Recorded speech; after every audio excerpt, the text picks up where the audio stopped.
We are on the record for hearings in the matters listed in the North Dakota Industrial Commission hearing docket for September 26th. I am David Garner, hearing examiner for these hearings. We are at the hearing room for the Department of Mineral Resources, Oil and Gas Division, and it is 9 a.m. On the docket, the following matters will be continued or dismissed. Case number 32049, continued. Case number 32050, continued. Case number 32051, continued. Case number 32052, continued. Case number 32056, continued. Case number 31676, continued. Case number 32107, continued. Case number 32171, continued. Case number 32083, continued. Case number 31682, continued. Case number 32177, continued. Case number 32178, continued.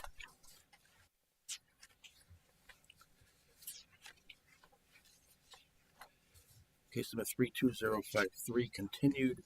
Case number 32065, continued. Case number 32066, continued. Case number 32067, continued.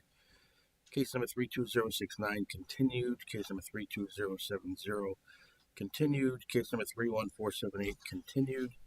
Case number 31883, continued. Case number 32085, continued. Case number 32086, continued. Case number 32087, continued.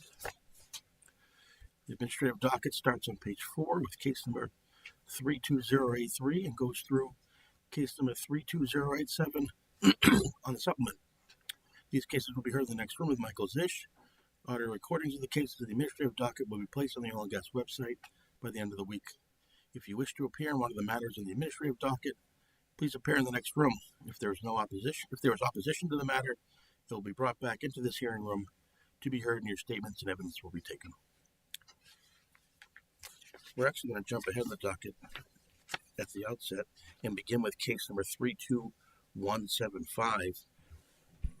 Application of Stevens Williston LLC, doing business as SCG Williston LLC, for an order amending the field rules for the Bluffton Bakken Pool, Divide County, North Dakota, to establish an overlapping 1920-acre stand-up spacing unit comprised of all of sections 4, 9, and 16, Township 162 North, Range 97 West, and authorizing the drilling, completion, and production of a total not to exceed 8 horizontal wells on such proposed spacing unit and such other relief as appropriate.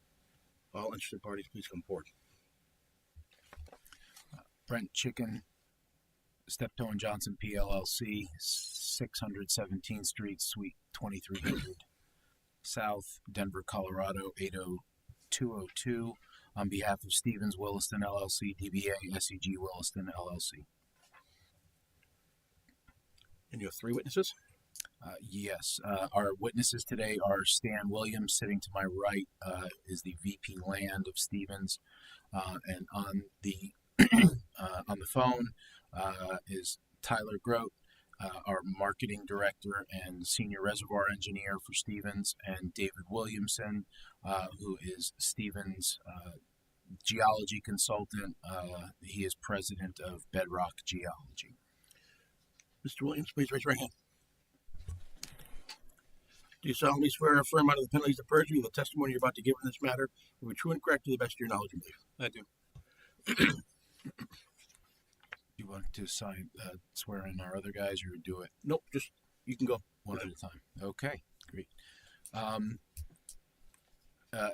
As I noted a moment ago, I do want to make a note on the record. The exhibits that were provided that everyone is looking at references NDIC case 32190. That is a companion pooling case for these lands, and a typographical error on these exhibit documents. That typographical error is throughout. We will promptly, either today or Monday, recognizing the NDIC proper meets on the 30th, we'll promptly file corrected exhibits with that typographical error fixed.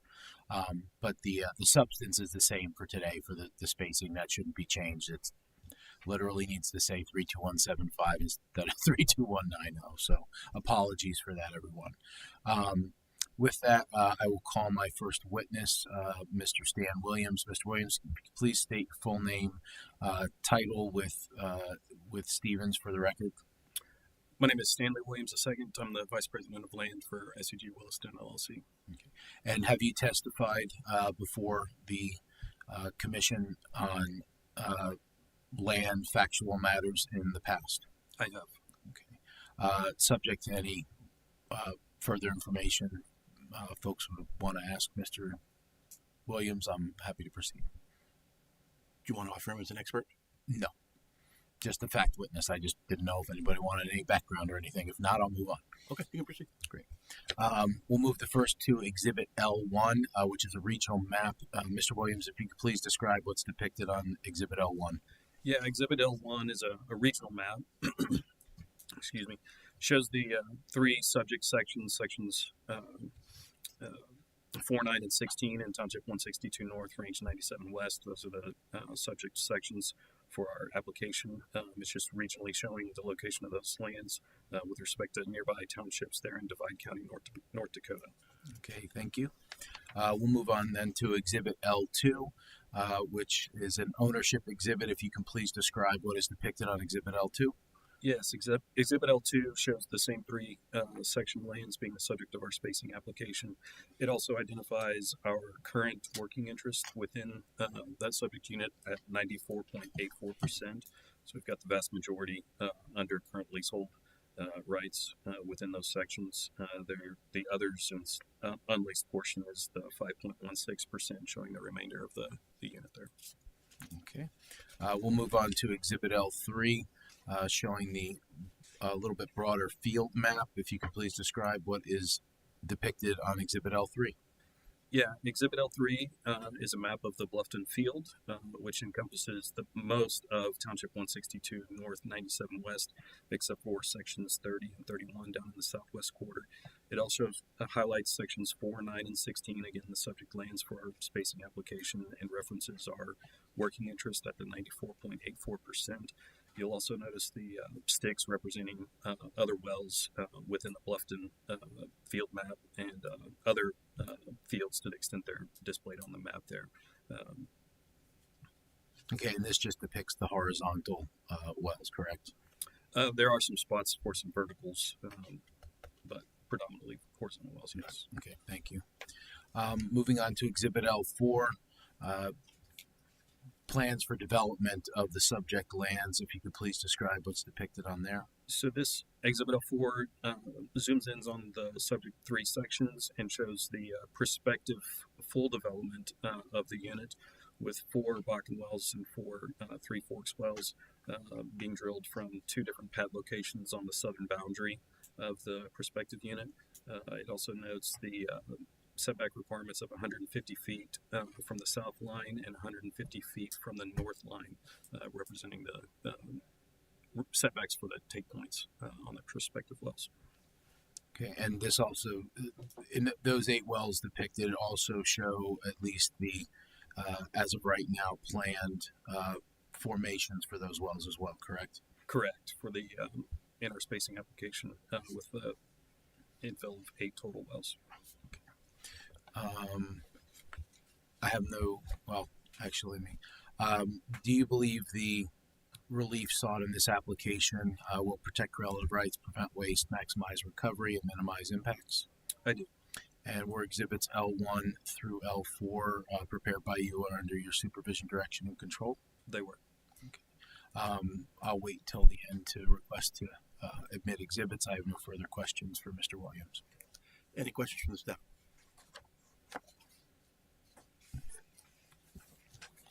Stand on exhibit, all the exhibits except for L3 refer to SCG Williston as owning the working interest. L3 talks about SWL. What is? That's just an acronym that we use internally for Stevens Williston, SWL. But it's SCG Williston. But we can make that correction as well so that it reflects SCG Williston in the same fashion as all the others. Okay, thank you.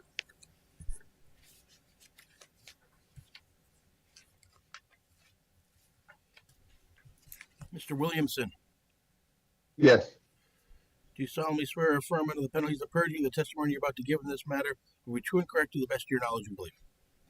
I do.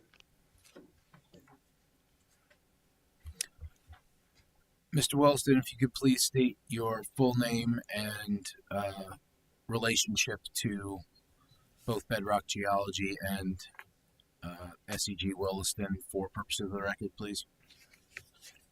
Full name is David T. Williamson II. I am currently the president of Bedrock Geology. I operate as a regular consultant for Stevens Natural Resources, which is the owner of SEG Williston. SEG Williston a subsidiary for them. I have operated in the past as a geosciences manager and a senior geologist for Stevens Natural Resources as well. Okay. And have you testified in the past before this commission as an expert in petroleum geology? Yes, I have. Based on his past qualification, I would offer Mr. Williamson's testimony today as expert testimony in petroleum geology. Motion granted. Thank you.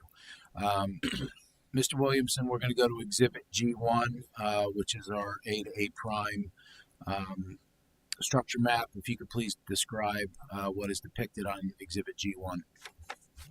Okay, it's a middle Bakken structure map, contoured every 20 feet over the greater area, encompassing the three sections that are being brought forward to develop. You can see cross sections labeled A to A prime with a red star and a green star. And the middle Bakken structure here is, like most middle Bakken, is pretty benign. Average depth here along the wellbore path is about a 0.75 degree depth. And then the cross section will be shown later, showing the rock units. So. Okay. Moving on to Exhibit G2, which is a zoom in of that same structure map. If you could please describe what you are depicting on Exhibit G2. Yeah, it's just a zoom in showing the contours, more zoomed in over the unit. Also shows in better detail the 8 wells, the 4 middle Bakken wells, and the 4 upper Three Forks wells, with potentially 2 pads to develop each. So with the 3 horizontal wells that are currently drilled in the area, offsetting to the east and the west. Great, thank you. Moving on to Exhibit G3, your cross section. If you could please describe what is depicted on there. Okay, yeah, it's the cross section. Kind of the green star is the one I called the top log. It's actually to the south, but so you have the 2 logs, A to A prime. You've got the upper Bakken labeled, middle Bakken, lower Bakken, upper Three Forks, middle Three Forks, lower Three Forks, and the Bird Bear. So, and you see 2 target boxes, one for the middle Bakken and one for the upper Three Forks that are the proposed intervals for development.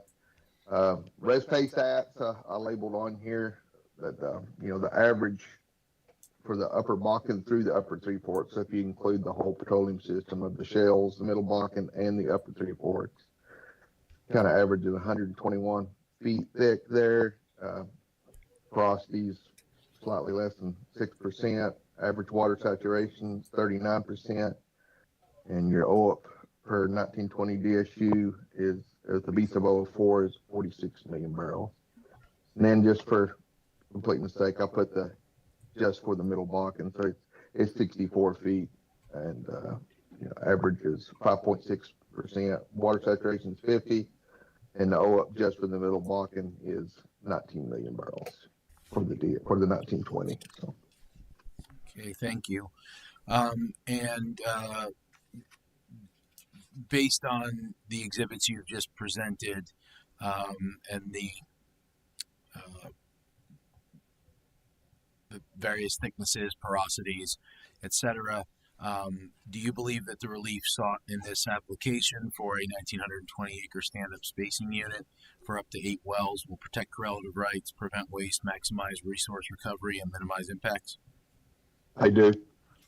Were exhibits G1 through G3 prepared by you or under your supervision, direction, and control? Yes, they were.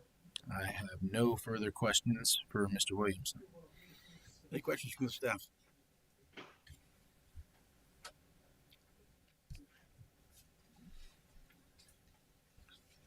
Mr. Grote, Good morning. do you solemnly swear or affirm under the penalties of perjury the testimony you're about to give in this matter will be true and correct to the best of your knowledge and belief? I do. Mr. Grote, if you could please state your full name and your dual titles with SEG Williston.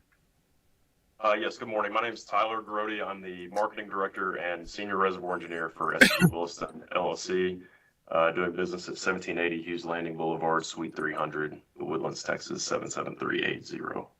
Great, thank you. And have you appeared and provided testimony before this commission as in the past as an expert in petroleum engineering?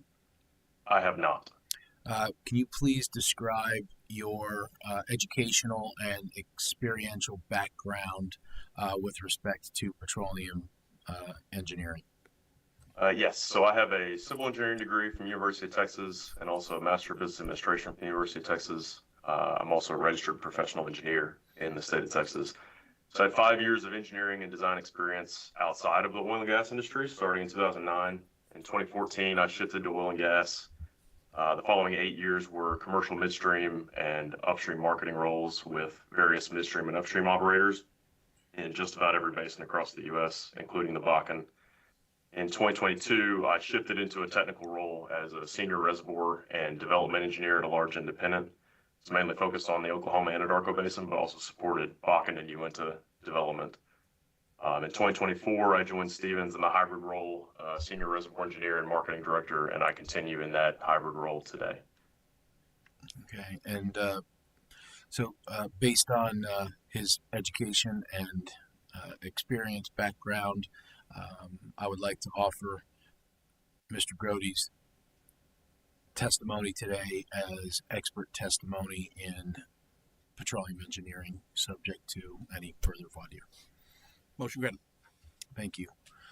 Mr. Grody, I'm looking at now Exhibit E1, which is some economic and reservoir type data for these lands and these specific wells being requested. If you could please describe Exhibit 1 and what is depicted in the information shown. Yes, so E1 is a reserves and economic summary for the typical Middle Bakken well in the Bluffton field.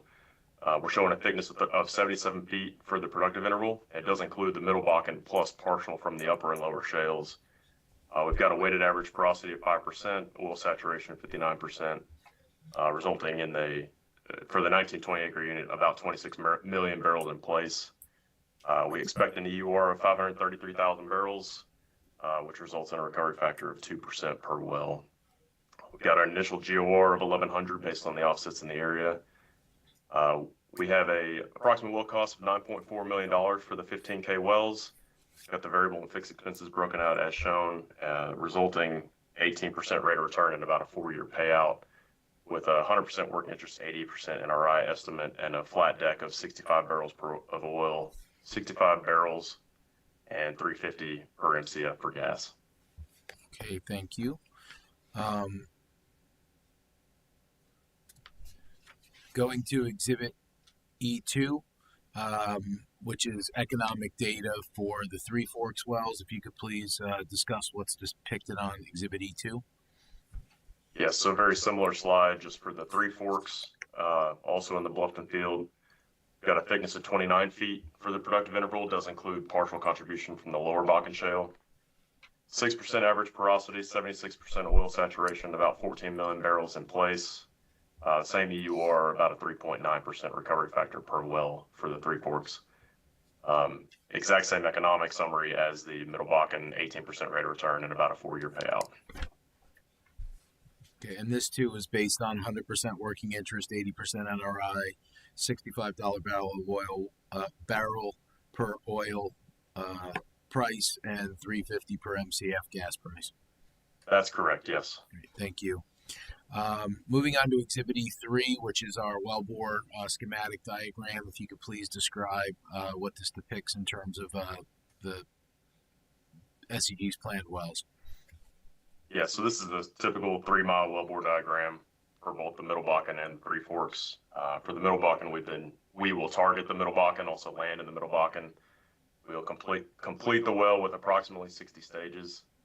And then for the Three Forks, we would target Upper Three Forks, also land in Upper Three Forks with the same 60-stage estimated completion.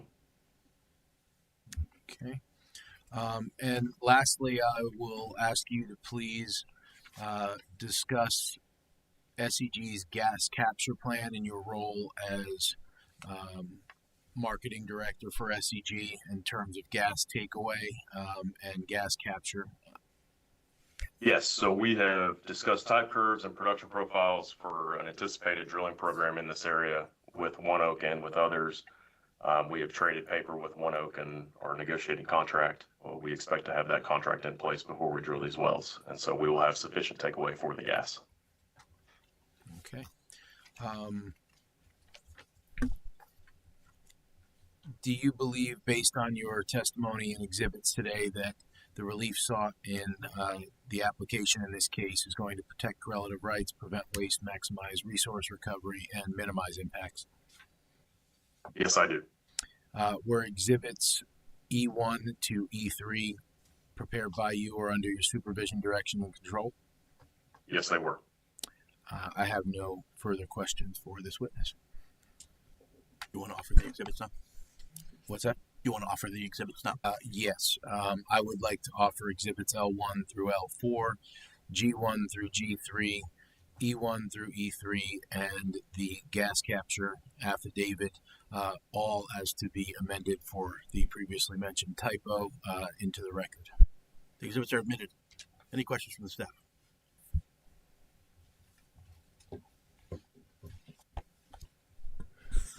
Tyler, on Exhibit E1 and E2, actually, your variable op expense, is that your water production? That's inclusive of water and some other items such as chemicals and other things that vary with the production of the well. Okay, all in at the $1 per barrel of oil? Is that what that is? $1 per barrel? Yes, we simplified it to put it just in the oil stream. That's correct.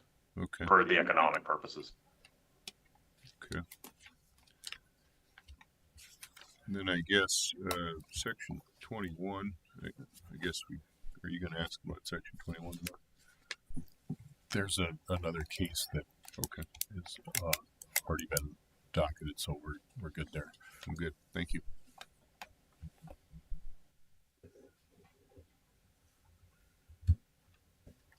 Okay, so we're going to leave the record open until Monday, September 29th. That's enough time? That's plenty of time. Yeah, we'll fix the typo. Okay. And that concludes our hearing for case number 32175. Thank you very much.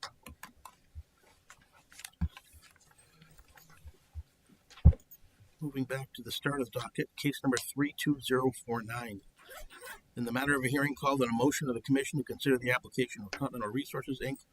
for an order authorizing the conversion of the Durant 4-12H well located in a space unit comprised of sections 1 and 12, Township 155 North, Range 99 West, Williams County, North Dakota, for the temporary injection of gas in the East Fork Bakken Pool pursuant to NDAC Chapter 43-02-05 and such other relief as is appropriate. This case has been continued to our October hearings. That concludes our hearing for case number 32049. Case number 32050. In the matter of a hearing called on a motion of the Commission to consider the application of Continental Resources, Inc. for an order authorizing the conversion of the Durant 5-12H well located in a space unit comprised of sections 1 and 12, Township 155 North, Range 99 West, Williams County, North Dakota, for the temporary injection of gas in the East Fork Bakken Pool pursuant to NDAC Chapter 43-02-05 and such other relief as is appropriate. This case has been continued to our October hearings. That concludes our hearing for case number 32050. Case number 32051. In the matter of a hearing called on a motion of the Commission to consider the application of Continental Resources, Inc. for an order authorizing the conversion of the Durant 6-12H1 well located in a space unit comprised of sections 1 and 12, Township 155 North, Range 99 West, Williams County, North Dakota, for the temporary injection of gas in the East Fork Bakken Pool pursuant to NDAC Chapter 43-02-05 and such other relief as is appropriate. This case has been continued to our October hearings. That concludes the hearing for case number 32051. Case number 32052. In the matter of a hearing called on a motion of the Commission to consider the application of Continental Resources, Inc. for an order authorizing the conversion of the Durant 7-12H well located in Spacing Unit comprised of sections 1 and 12, Township 155 North, Range 99 West, Williams County, North Dakota, for the temporary injection of gas in the East Fork Bakken Pool pursuant to NDAC Chapter 43-02-05 and such other relief as is appropriate. This case has been continued to our October hearings. That concludes the hearing for case number 32052.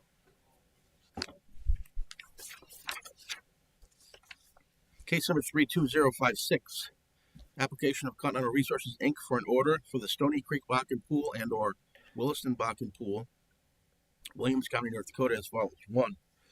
Create and establish an overlapping 1280-acre spacing unit comprised of sections 27 and 34, Township 155 North, Range 100 West, authorizing the drilling of a total not to exceed 6 wells in said proposed overlapping 1280-acre spacing unit. And 2. Terminate an existing 1280-acre spacing unit comprised of sections 22 and 27, Township 155 North, Range 100 West, authorizing the drilling of up to 6 wells on said existing 1280-acre spacing unit and such further relief as is appropriate. This case has been continued to our October hearings. That concludes the hearing for case number 32056. Case number 31676. Application of Continental Resources, Inc. for an order amending the field rules for the Ranch Coulee Bakken Pool, Kenzie County, North Dakota, so as to create and establish an overlapping 1920-acre space unit comprised of sections 13, 24, and 25, Township 146 North, Range 98 West, authorizing the drilling of a total not to exceed 4 wells in said proposed overlapping 1920-acre spacing unit and such further relief. This case has been continued to our October hearings. That concludes the hearing for case number 31676. Case number 32168. Application of Continental Resources, Inc. for an order amending the field rules for the Ross Bakken Pool, Montreal County, North Dakota, so as to create and establish an overlapping 5120-acre spacing unit comprised of sections 14, 15, 22, 23, 26, 27, 34, and 35, Township 156 North, Range 91 West, authorizing the drilling of a horizontal well on or near the section line between existing spacing units on said proposed overlapping 5120-acre spacing unit and such further relief. All interested parties, please come forward.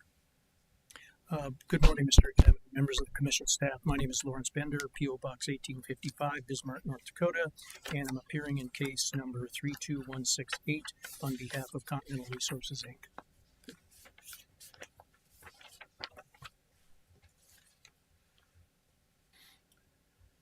Mr. Calloway. Oh, I'm sorry.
Want to take a break?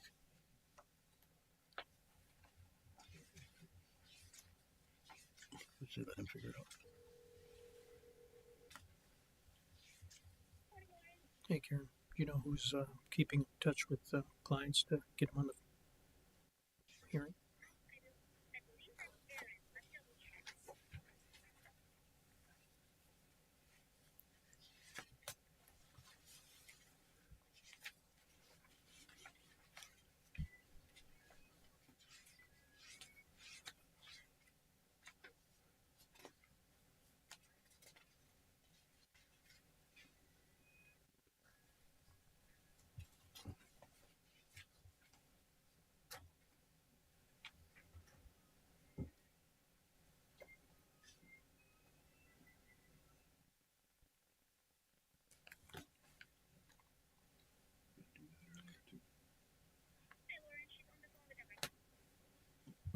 Do you know why they're late? Okay, thanks. My office is on the phone with them. I'm not sure what's going on. Yeah, why don't we'll take a 5-minute break at this point. Sounds good. Thank you very much. Apologize for the inconvenience.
Okay, we are back on the record. We'll resume with case number 32168, and I will call the first witness, or I'll swear in the first witness.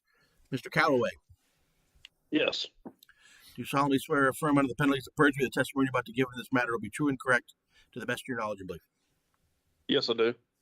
Matt, by whom are you employed? Continental Resources In what capacity? as a landman. And in that capacity, Matt, have you had an opportunity to testify before the commission on previous occasions? Yes, I have. And were your qualifications accepted as that of an expert? Yes, they were. Mr. Examiner, offer the further testimony of this witness that of an expert. Motion granted. Matt, let's turn to the packet of exhibits for case number 32169, or excuse me, 32168, I believe. Yes. I assume you have a packet in front of you? Yes. Okay, let's skip the cover page and turn to what's been previously marked as Exhibit L1. What I would like you to do, please, is first identify Exhibit L1 and then briefly discuss what's contained upon that exhibit. Sure. Exhibit L1 is a general locator map showing the existing field boundaries outlined in blue and the proposed 5120 acre spacing unit outlined in red. And then let's turn to Exhibit L2. And once again, identify that exhibit and briefly discuss what's contained upon it. Sure. Exhibit L2 is a detailed land plat showing sections 14, 23, 26, and 35 of 156 North, Range 91 West, as well as a working interest breakdown indicating Continental having a 48.65% working interest. And L3.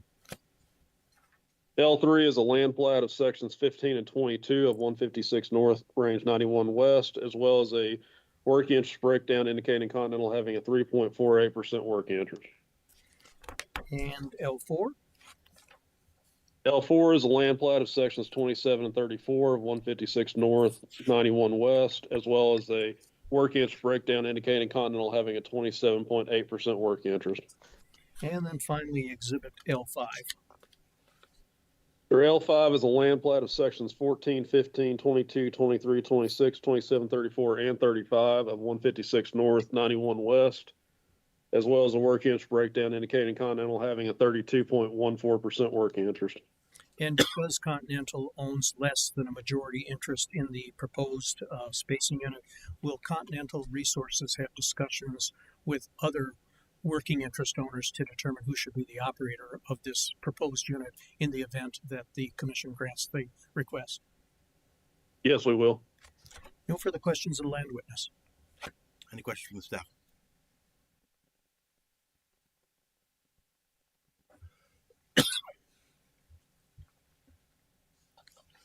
Mr. Rodell, Yes, sir. do you solemnly swear or affirm under the penalties of perjury the testimony you're about to give in this matter will be true and correct to the best of your knowledge and belief? Yes, I do. Bennett, by who are you employed?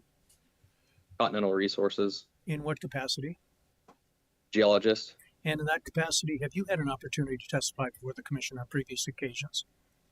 Yes, And have you had your qualifications accepted as that of an expert? yes. Offer the further testimony of this witness out of an expert. Motion granted. Let's go to the next exhibit in the packet, G1. Could you identify G1 and then briefly describe what's contained upon it? Exhibit G1 is a general locator map showing our requested spacing unit highlighted in yellow. 50-foot contours on the upper Bakken surface are displayed, and the type log for the area is indicated by a red star. Okay, and this is obvious, but just to correct the record, you called it a general locator map. It's a Bakken structure map. Is that a fair statement? That's fair, yes. Okay, let's go on then to G2. Tell us what G2 is. G2 is the type log for the area. It displays the logged unit from 50 feet above the Bakken pool, through the Bakken and Three Forks formations, and into the Bird Bear formation. Okay, and is the target zone Middle Bakken, Three Forks, or both? Middle Bakken. Okay, and then finally G3. Tell us what G3 is. G3 is a general locator map showing our requested spacing unit highlighted in yellow. Middle Bakken wells are highlighted in green, and Three Forks wells are highlighted in pink. The type log for the area is indicated by a red star. No further questions of this witness. Any questions from the staff?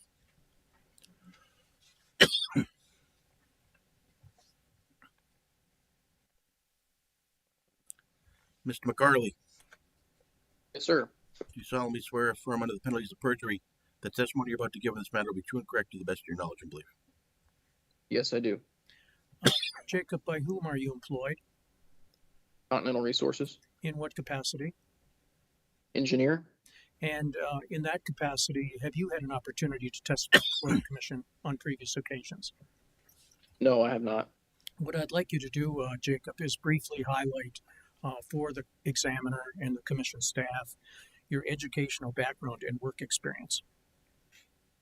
I have a background of mechanical engineering degree, a bachelor's degree from Oklahoma State. I worked for about 5 years as a field engineer in the Eagleford for a compression company. From there, I worked as a downstream pipeline and facilities engineer in Oklahoma, and since then have moved to Continental Resources, where I was a facilities engineer for about 3 years, and have moved into reservoir engineering and have been here for about 4 months. And in preparation for today's hearing, have you made a thorough study and review of all the relevant engineering matters concerning the request of Continental Resources in case 32168? Yes, I have. And have you prepared or had prepared under your control and supervision certain exhibits that you intend to sponsor? Yes, I have. And have you satisfied yourself as to the accuracy of those exhibits? Yes. Offer the further testimony of this witness that I'm an expert. Motion granted. Okay, Jacob, let's go to the first exhibit in the of the engineering exhibits previously marked E1. And what I'd like you to do is identify exhibit E1 and then briefly discuss what's contained upon E1. So E1 is a proposed directional well plot of our 5120 acre spacing unit in sections 14, 15, 22, 23, 26, 27, 34, and 35 of Township 156 North, Range 91 West. It has the existing Middle Bakken laterals in green, proposed Middle Bakken well in the green dashed line. Okay, and let's go on then to the next exhibit, please. Exhibit E2. A2 is a typical Middle Bakken wellbore diagram that shows the 13 3/8 surface casing, 9 7/8 intermediate hole, cemented lateral with 130 plug and perf stages with a measured depth estimated about 31,000 feet. And then exhibit E3. E3 is the reservoir basis for the well in discussion. We'll be drilling it in the Middle Bakken, planned with an initial rate of 2,000 barrels of oil per day. The GOR is around 4,000 scuffs per barrel. Estimated the EUR is planned to be about 1,095 MBO. The gas EUR is 4,360 million cubic feet, and the overall EUR is 1,806 MBOE. The gross economics were done at a $60 oil per barrel and $3 per MCF gas price. Drilling costs are estimated at $14.5 million, with a working interest gross of 100% and revenue interest of 82%. The NPV at 10% is $7.9 million, with a rate of return of 36%. The reservoir parameters are identical to the ones discussed earlier by our geologist. Okay, and exhibit GM1, is that a gas capture affidavit that the commission typically requires in these sorts of matters? Yes. In your opinion, Jacob, will the requested relief prevent waste, protect relative rights, and prevent the drilling of unnecessary wells? Yes. Mr. Examiner, that's all the questions I have. We would offer each one of the exhibits that were identified and discussed by the three witnesses. Exhibits are admitted. Any questions from the staff?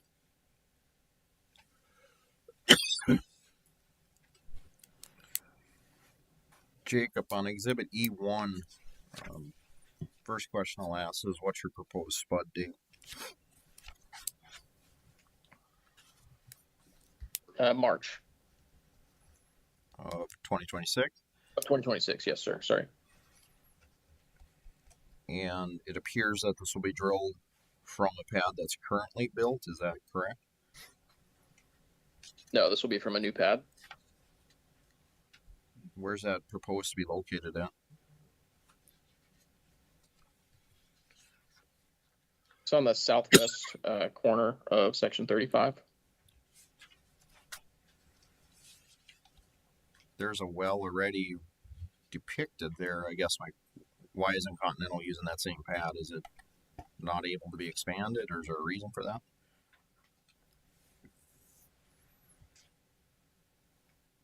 Just the pad location and the facility there is better suited with a new pad versus using the old one. And is the proposed well going to be drilled on the section line, or is it going to be offset to the east from the common line as depicted on your E1 exhibit? Yeah, it'll be offset to the east by about 200 feet of the section line. Okay, thank you.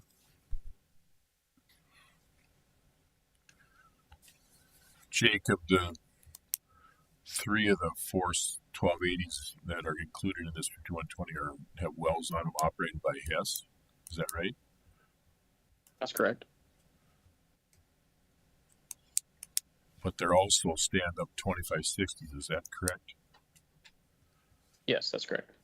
So who's going to drill the 2560s?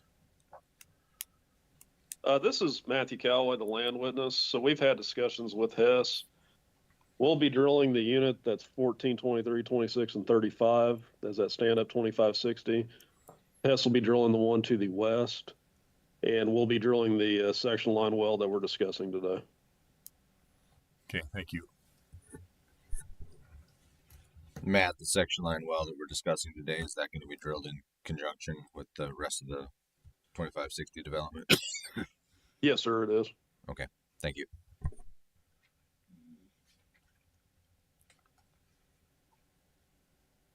That concludes the hearing for case number 32168. Case number 32169. Application of Continental Resources, Inc. for an order for Corinth Bakken Pool, Williams County, North Dakota, to create and establish 2 overlapping 2560-acre spacing units comprised of sections 13, 24, 25, and 36, and sections 14, 23, 26, and 35, Township 159 North, Range 97 West, authorizing the drilling of a total not to exceed 4 wells on each proposed overlapping 2560-acre spacing unit, and such further relief as appropriate. All interested parties, please come forward. Thank you, Mr. Examiner. Lawrence Bender, P.O. Box 1855, Bismarck, North Dakota, appearing in this matter case 32169 on behalf of Continental Resources, Inc. The land witness and the geologic witness that we plan on calling in this case are the same as the previous case. And they're still under. Okay. Matt, let's go to the packet of exhibits for this case, 32169. And as you did in the previous case, let's turn to L1, identify L1, and then please briefly describe what's contained on that exhibit. Sure. Exhibit L1 is a general locator map showing the existing field boundaries outlined in blue and the proposed 2,560-acre space units outlined in red and black. And L2. L2 is a land plat of sections 13 and 24 of 159 North, 97 West, as well as a work interest breakdown indicating Continental having an 80.06% work interest. And L3? L3 is a land plat of sections 25 and 36 of 159 North, Range 97 West, as well as a work interest breakdown indicating Continental having 100% work interest. And L4? L4 is a land plat of sections 13, 24, 25, and 36 of 159 North, 97 West, as well as a work interest breakdown indicating Continental having a 90.03% work interest. L5?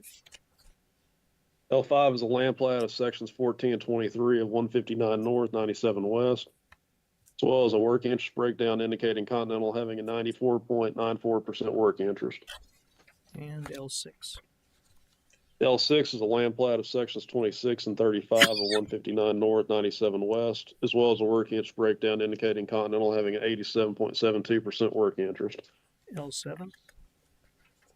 L7 is a land plat of sections 14, 23, 26, and 35 of 159 North, 97 West, as well as a work interest breakdown indicating Continental having a 91.33% work interest. No further questions of the land witness. Any questions from the staff?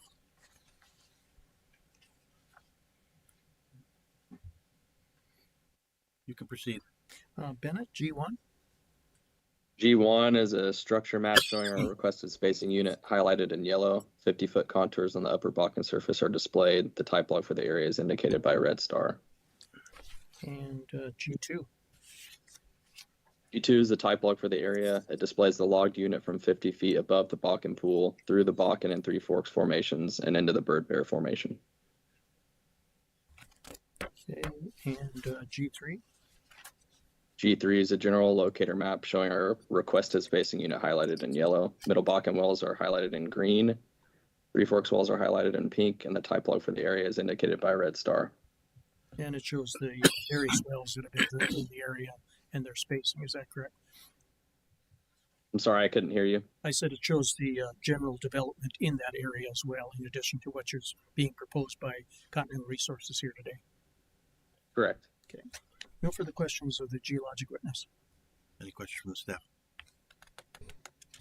Bennett, just a note on your G2, the Bakken pool definition that you have depicted on the left-hand side of that. It does, the current Bakken pool definition in Corinth does include 50 feet above the top of the Bakken all the way to the Bird Bear formation. Okay.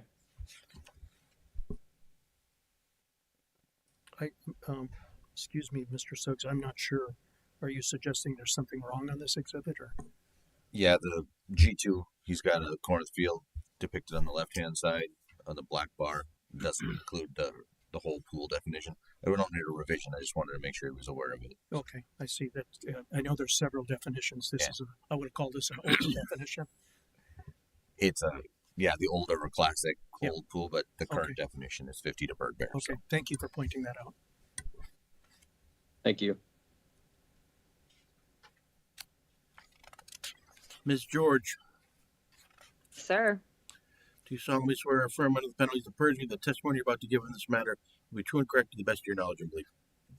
I do. Elizabeth, by whom are you employed?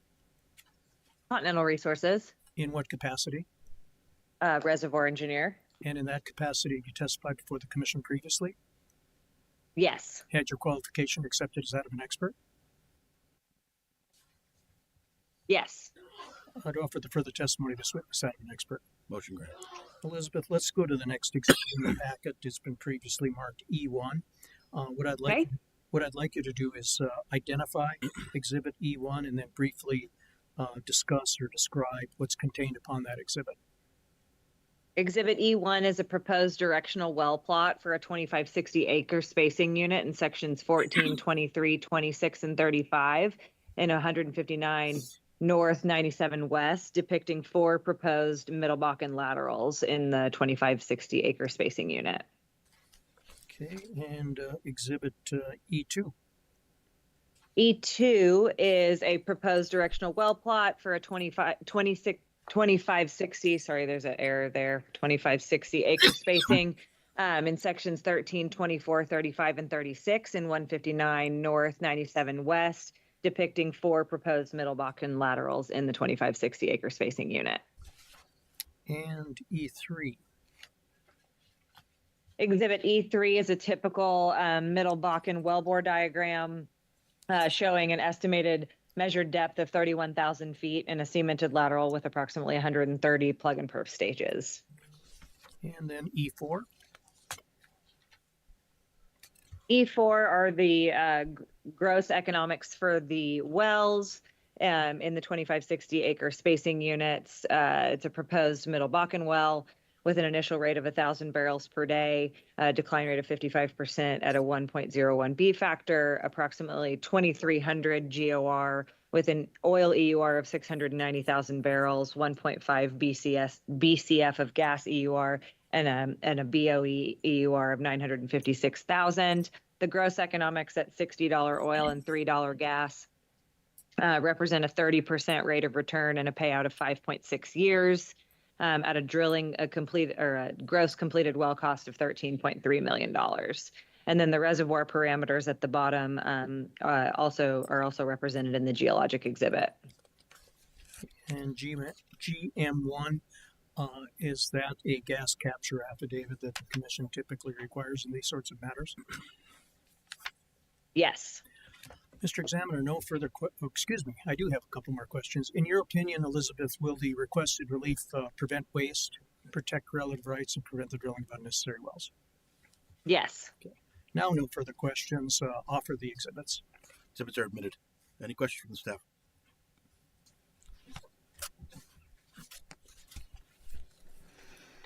Elizabeth, looking at Exhibit E1, where's your proposed pad location going to be? We are currently evaluating both the north and the south end for pad locations in that unit. Is that the same with E2? Yes. Do you plan to batch drill these wells? Yes, we do. Thank you.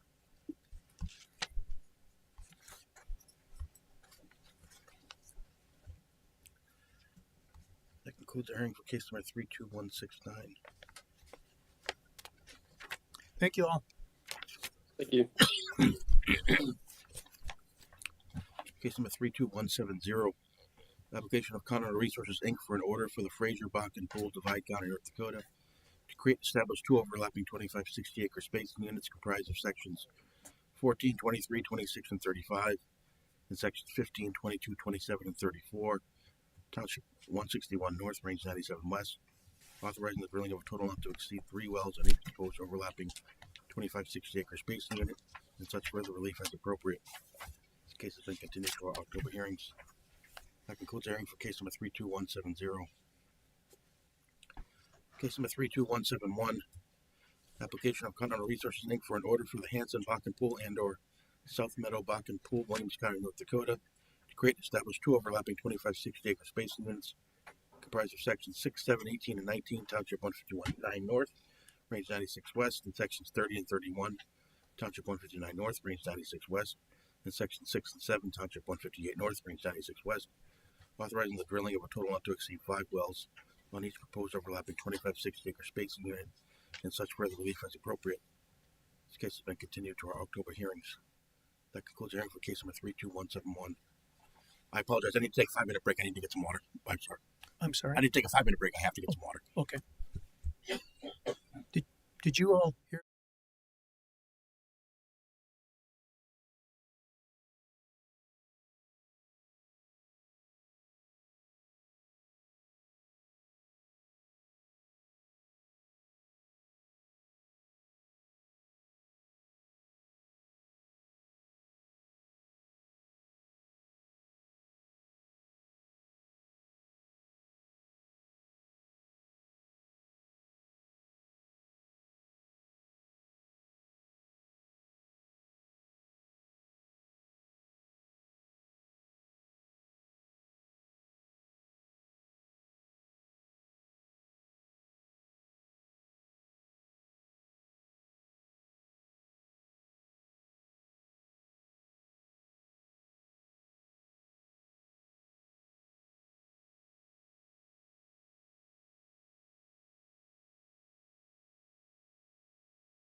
Okay, we're back on the record.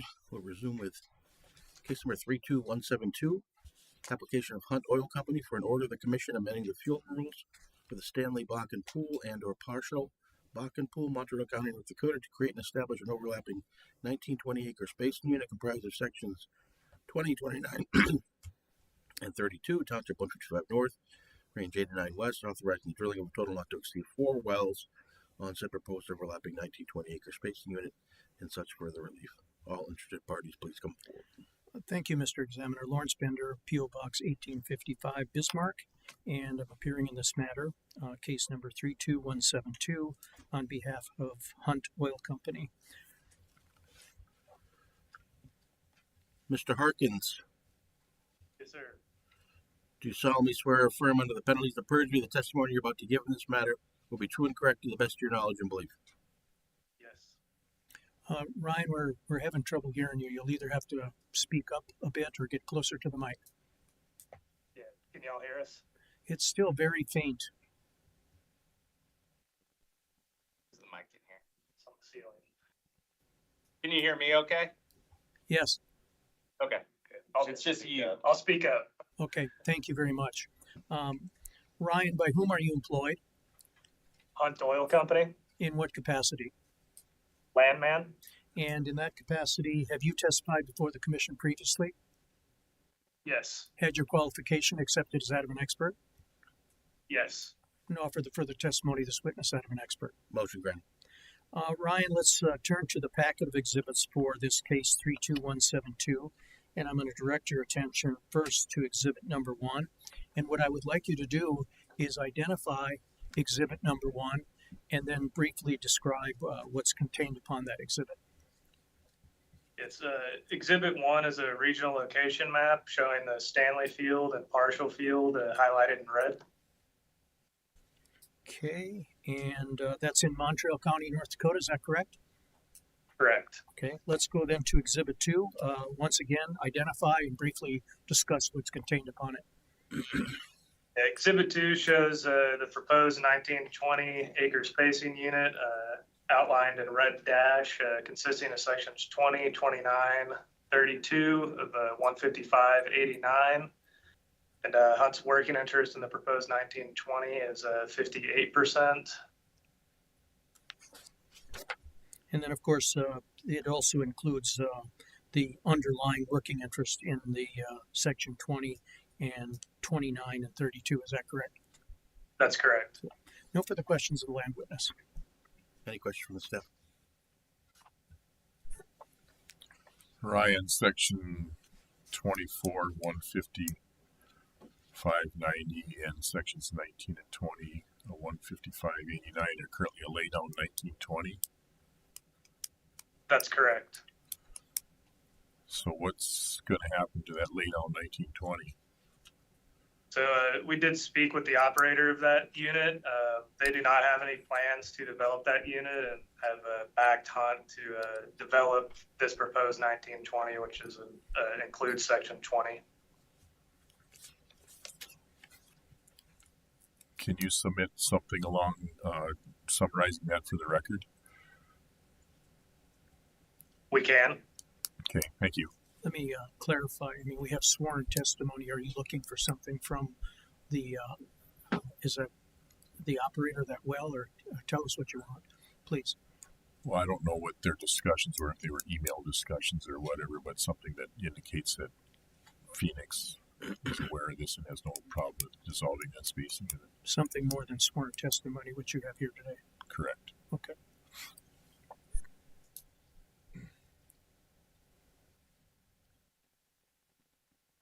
Mr. Bauman, Yes. you solemnly swear or affirm under the penalties of perjury the testimony you're about to give in this matter will be true and correct to the best of your knowledge and belief? Yes. Joe, by whom are you employed? Hunt Oil Company. In what capacity? Geologist? And in that capacity, you've testified before the commission previously? Yes. Had your qualifications accepted as that of an expert? Yes. For the further testimony, this witness that of an expert. Motion granted. Okay, Joe, let's turn to the next exhibit on the packet that's been previously marked as Exhibit 3.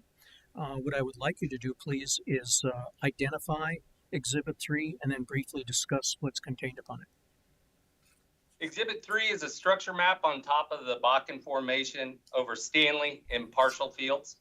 The field outlines are indicated by the thick blue boundaries. Hunt's operated units are indicated by the black outlines. Middle Bakken wells are identified by the blue laterals. Three Forks wells are identified by red laterals.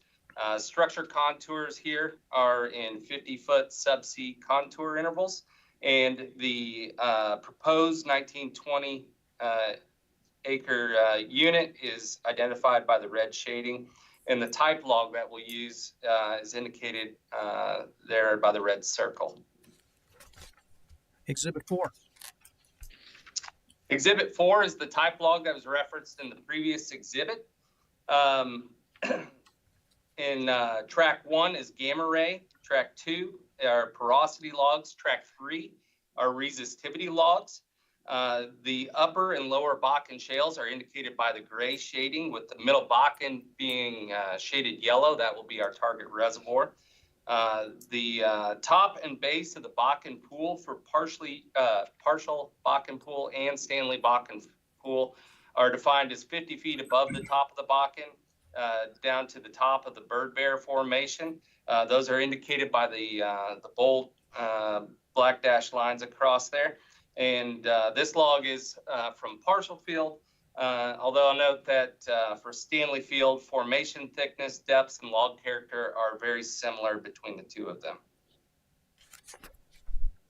No further questions of this witness. No questions from the staff.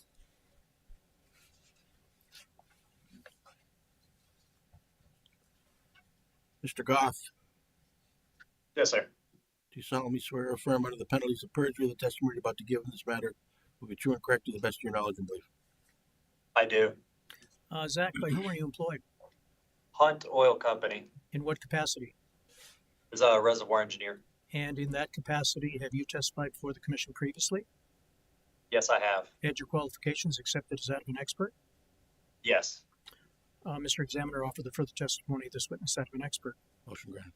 Zach, let's turn to the Exhibit 5 in the packet. And what I'd like you to do is identify Exhibit 5 and then briefly discuss what's contained upon it. Okay. So Exhibit 5 is the proposed development for the proposed overlapping 1920 acre spacing unit in the Stanley and or the partial field.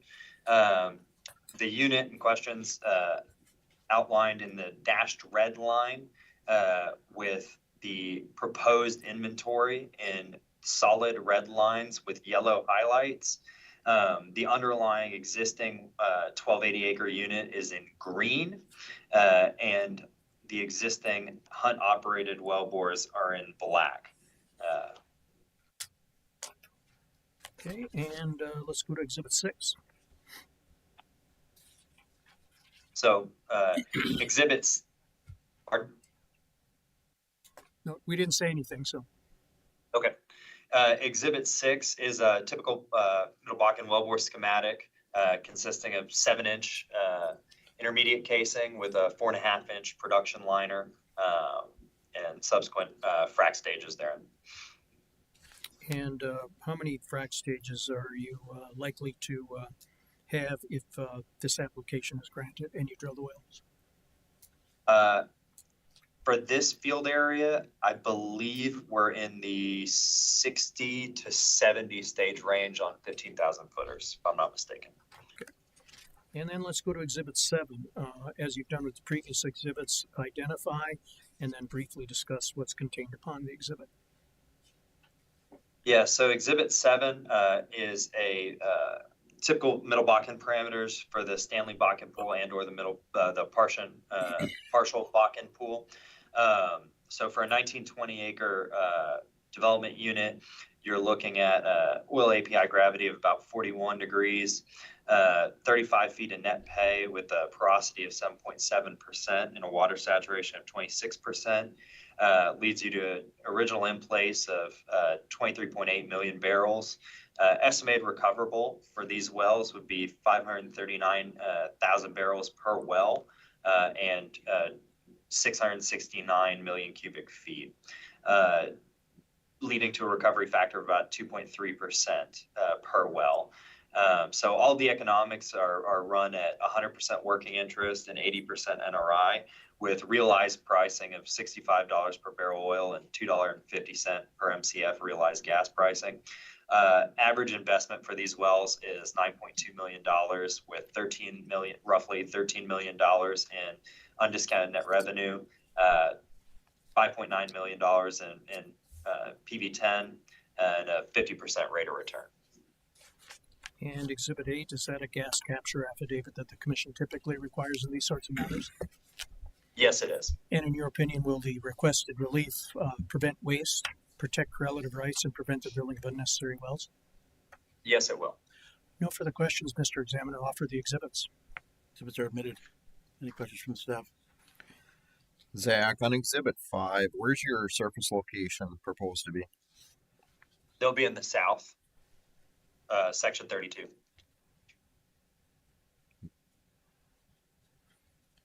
And are you intending to batch drill the wells? I believe that's correct. What's your spud date? We're planning on spudding these in Q2 of 2027.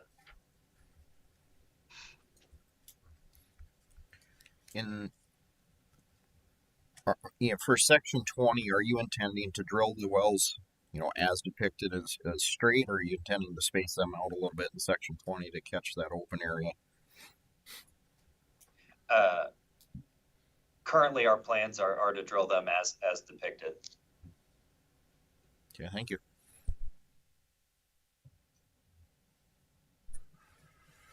Zach, you indicated you're going to drill from the south. Are you going to use the existing pad? Or are you going to have one pad, two pads? What's your general plan? I believe we're going to drill all of these from the same pad. And the decision to drill them from the south is because it's proximal to our existing infrastructure. So we have water disposal infrastructure and the like that we're planning on developing down there. I believe we're going to have a new pad. Is that correct? Yeah. Okay, thank you.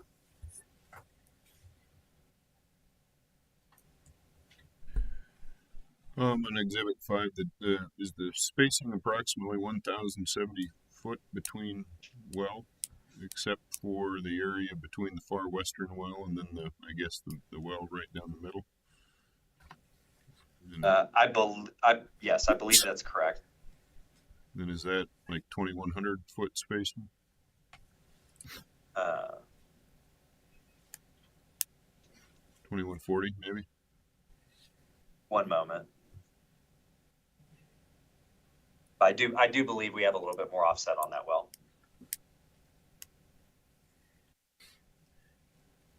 Is there any plans on the completion there to potentially try to capture the reserves that are in that open area? Between the third well on the east side and the existing well, is that the area that you're asking about? In section 20, between the western well and then the well right down the middle, there's 2,140 feet well spacing there, and it would seem like there's unrecovered reserves there potentially with the existing design. So wondering if there's anything you're doing on the completion side, or maybe a J-shaped well or anything like that. Understood. No, we don't have plans to alter the completion at the toe of the well there. Thank you.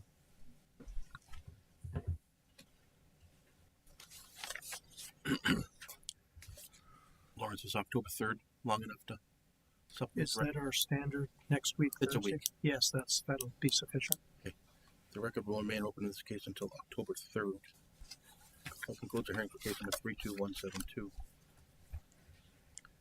Case number 32173, application of Hunt Oil Company for an order amending the field rules for the Thompson Lake Bakken Pool, Burke County, North Dakota, to create and establish an overlapping 3840 acre space unit comprised of sections 1, 12, and 13, Township 159 North, Range 91 West, and sections 6, 7, and 18, Township 159 North, range 90 west, authorizing the drilling of a horizontal well on or near the section line between existing spacing units on said proposed overlapping 3840 acre spacing unit and such further relief.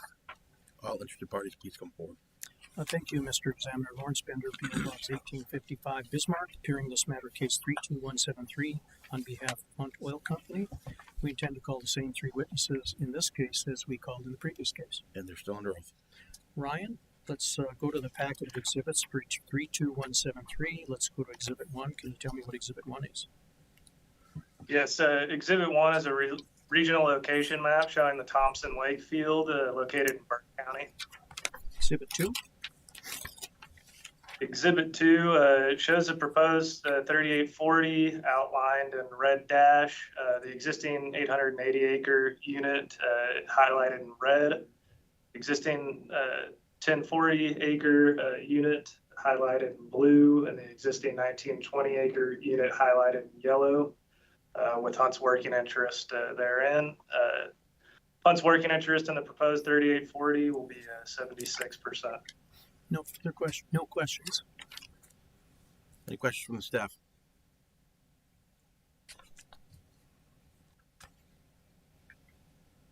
You can proceed. Joe, Exhibit 3. Yeah, Exhibit 3 is a structure map on top of the Bakken Formation over Thompson Lake Field. Structure contours here are in 50 feet subsea intervals. Middle Bakken wells are indicated by blue laterals. Three Forks wells are indicated by the red laterals. The field boundaries are indicated by the thick blue boundaries, and Hunt's operated units indicated by the black boundaries. The type log for this field area is indicated by the red circle. Exhibit 4. I'm sorry. In the shaded area depicts the proposed 3840 acre spacing unit. Okay, thank you. Didn't mean to push you along too quickly here. So, Exhibit 4. Exhibit 4 is the type log depicted in the previous exhibit. The track 1 is gamma ray. Track 2 are porosity logs. Track 3 are resistivity logs. The upper and lower Bakken shales are indicated by the gray shading. The middle Bakken and the top, or the Three Forks first bench are indicated in the yellow shading. The middle Bakken would be our primary reservoir, although we see productive Three Forks wells in this area also. The top and the base of the Bakken pool are indicated by the both black lines there. The pool is defined as 50 feet above the top of the Bakken to 50 feet below the top of the Three Forks formation.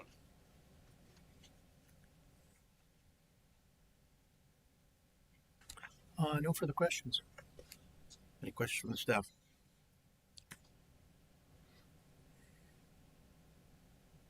You can proceed. Zach, Exhibit 5. Yes, so Exhibit 5 shows the proposed overlapping 3840 acre unit in the red dashed lines. In the blue is the existing 1040 acre spaced unit. In the red is the 880 acre spaced unit. And the proposed development well is in red with a yellow highlight around it. Existing Hunt operated wells are in the dark blue, almost looks like black, and other existing laterals are shown in gray. Oh, and the existing 1920 acre unit is shown in yellow. Exhibit 6. So Exhibit 6, this is our typical Bakken wellbore schematic. Again, 7-inch intermediate casing with a 4.5-inch liner.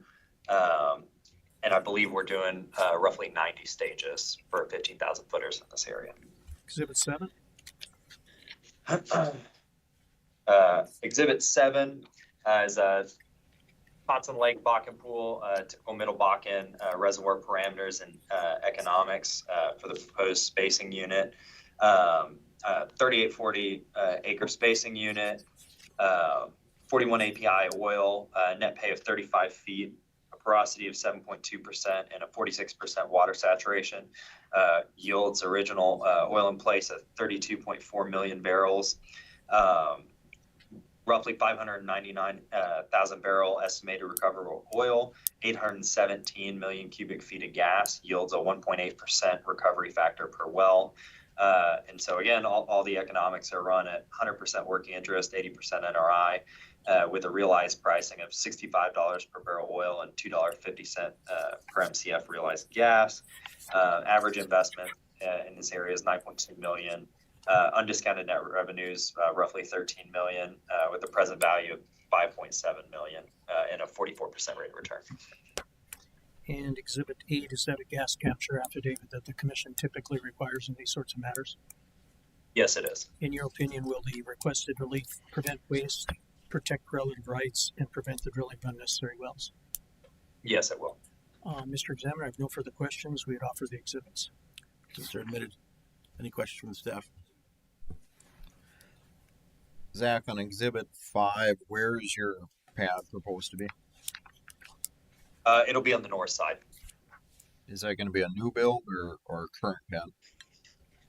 I believe this well is going to be aggregated into a pad with other wells within that unit. What's your anticipated spud date? Q4 of 26. And is this proposed well planned to be drilled on the section line, or are you going to offset the well to the east or west? Yes, the well's planned to be drilled on the section line. We offset it in the exhibit just to make it easier to visualize the well. Okay, thank you. Identify target.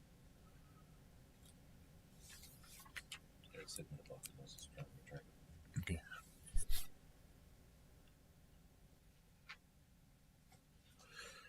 That concludes our hearing for case number 32173. Thank you all.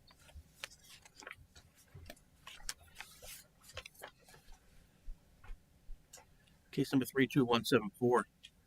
Application of XTO Energy Inc. for an order amending the field rules for the Bear Den Bakken Pool, Mackenzie County, North Dakota, authorizing the drilling, completing, and producing of a well to be located on each side of the common section line between two existing 1280-acre spacing units as follows. 1. A well with a lateral to be completed approximately 315 feet from the east line of an existing 1280-acre spacing unit, comprised of sections 28 and 33, Township 149 North, Range 96 West. And 2. A well with a lateral to be located approximately 315 feet from the west line of an existing 1280-acre spacing unit, comprised of sections 27 and 34, Township 149 North, Range 96 West, and such other relief. All interested parties, please come forward. Thank you, Mr. Examiner. Lawrence Bender, P.O. Box 1855, Bismarck, and I'm appearing in case 32174 on behalf of XTO Energy, Inc.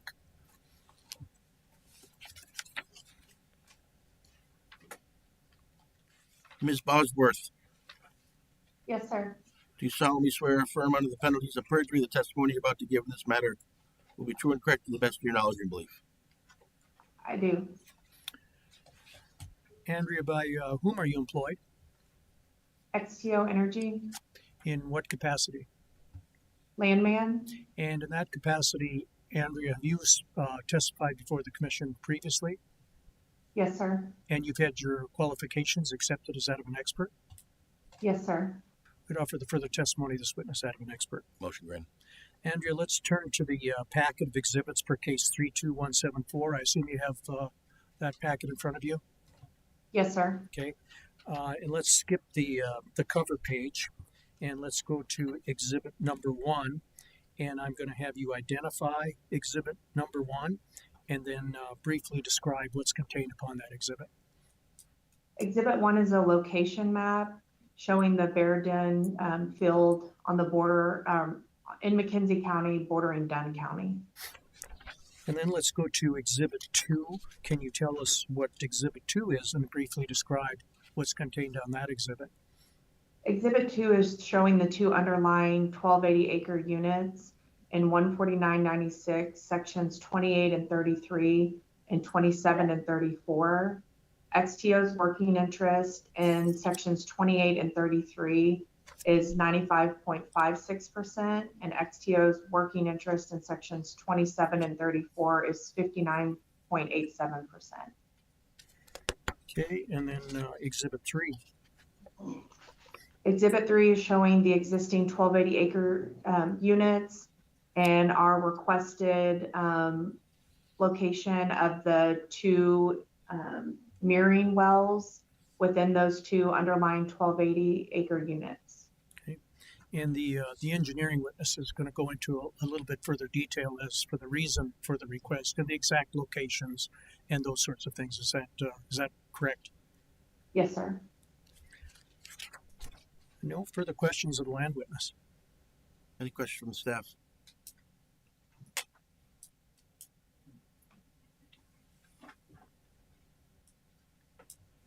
Ms. Musso, Yes, do you solemnly swear or affirm under the penalties of perjury the testimony you're about to give in this matter will be true and correct to the best of your knowledge and belief? I do. Lauren, could you just talk a little bit louder? It's a little difficulty hearing you. So. Yes, I will. Okay, thank you very much. Lauren, by whom are you employed? XTO Energy, In what capacity? geoscientist. And in that capacity, have you had an opportunity to testify before the commission previously? Yes, And you've had your qualifications accepted as that of an expert? yes. No, for the further testimony, this witness that of an expert. Motion granted. Lauren, let's turn to the next exhibit in the packet. I have that labeled as Exhibit 4. And what I would like you to do is first identify Exhibit 4 and then briefly describe the relevance of Exhibit 4 with respect to this hearing. Sure. So Exhibit 4 is a geologic structure map of the Upper Bakken Shale. The contour interval is 20 foot in subsea TVD. The proposed spacing, I did notice that the box does not quite reach the eastern side, so my apologies on that box. But we are talking about the four sections, 28, 33, 27, and 34. The Upper Bakken Shale structure in those sections is dipping slightly to the southwest. And there's a cross-section line, A to A prime, that will look at the type logs for this area on the next exhibit. Okay, let's go to that exhibit, the next exhibit that you referenced, Exhibit 5. Once again, identify it and then briefly discuss what's contained upon it. Exhibit 5 is the cross-section referenced on the prior exhibit. Two type logs have full coverage of the productive intervals of the area. We're showing very consistent thicknesses of the Middle Bakken and the Three Forks 1 and 2 in this area. The thicknesses of the Middle Bakken are around 40 to 45 feet, as well as the Three Forks 1 is 40 to 45 feet in this area. No further questions. Any questions from the staff?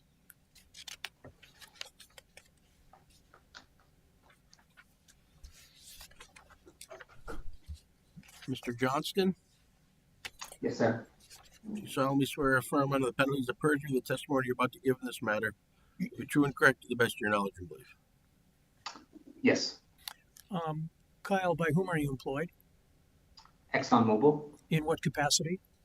I'm a reservoir engineer. And in that capacity, you've testified before the commission previously? Yes, I have. Had your qualifications accepted as that of an expert?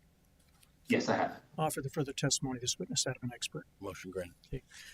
Kyle, let's take the exhibits a bit out of order, if that's okay with you. What I'd like to do is turn first to exhibit number 7. And I'll give you I see you're paperless, so I'll give you a little opportunity to get there. What I'd like you to do is identify exhibit 7 and then briefly discuss what's contained upon that exhibit. Yes, exhibit 7 shows a preliminary directional drilling plan showing where the well bores are going to be located within these units. Okay. And on there will be. I'm sorry, I interrupted you. So go ahead. I think you may have to start over with the answer. Apologize. Okay. This shows the preliminary wellbore diagrams for the wells that will be in this unit, and on the middle there on the lease line, it depicts the 315-foot spacing from the lease line that we are requesting for us in mirroring. And what you're requesting here is what's commonly referred to as mirror wells. Is that correct? That is correct. So these mirror wells are being proposed rather than section line wells. Is that correct? Yes. Okay. Can you describe for the commission or briefly explain to the commission why XTO is proposing mirror wells rather than section line wells? Yes. So the mirror well request is there to save on facilities cost for extra equipment that would be needed to separately measure the lease line well versus a mirroring we are requesting that would have equal production to both sides. So is it also a fair statement that with the mirror wells, you can, as you indicate, save on production facilities, but then still have the type of interwell distance that you want to effectively and efficiently develop the reservoir? Yes. Okay. All right, let's go back now to Exhibit 6. And as you did with Exhibit 7, what I would like you to do is identify that exhibit and then briefly discuss what's contained upon it. Exhibit 6 is a preliminary wellbore construction diagram. And so really here we're just showcasing the overall well design where we're going to be drilling, setting surface casing, production hole liner in the wellbore. So these mirror wells that you're proposing will be basically drilled the same configuration in terms of frac stages, length as the other wells on the spacing units. Is that a fair statement? Yes. Okay. Let's now go to Exhibit 8. Can you tell us what Exhibit 8 is? Exhibit 8 goes over a typical Middle Bakken wells economics for this area. And on there, it's got the reservoir properties in general, and then the economic section. Economic section shows for these lateral links, we're expecting about 700,000 barrels of oil out of each one of them, and about 2 BCF gas. We're expecting to be about $10 million investment in these wells, which equates to a return on investment of about 2.7 million. Okay. And then Exhibit 9, can you tell us what Exhibit 9 is? Exhibit 9 is just a little simple summary of kind of our development plan. So we're planning on drilling one multi-well pad consisting of dual unit separation facilities for the 2 existing units that are there. And the 8 wells will be drilled and simulated in succession at the same time of each other. And as stated before, the mirroring request will remove that lease line separator equipment, which will equate to approximately a $1 million savings. So this exhibit is being offered to demonstrate the cost savings in your development plan with mirror wells rather than a section line well. Is that correct? Yes. Now the existing 1280s already allow for a certain number of wells, and these mirror wells will not be in addition to those already allowed for under the spacing order. Is that correct? That's my understanding, yes. So there's no need, in your opinion, for a gas capture affidavit in this case. Is that also your understanding?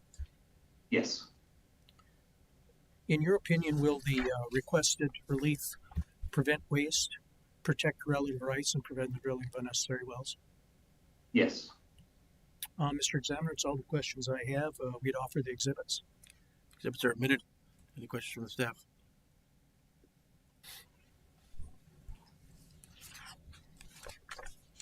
Kyle, looking at your Exhibit 7, your intent is to drill both Middle Bakken and Three Forks wells across this, and the 2 wells will be 1 in each target? Correct. Yeah, sorry, I didn't go into that. Any blue wells depicted here are planned to be Middle Bakken, and any green wells are Three Forks production. Okay. Your Exhibit 8, you presented Middle Bakken economics. Are you able to provide a similar exhibit for Three Forks? Internally, we use the same type curve for Middle Bakken and Three Forks. We believe it's the same flow unit, and so these would be equivalent to Three Forks. Okay.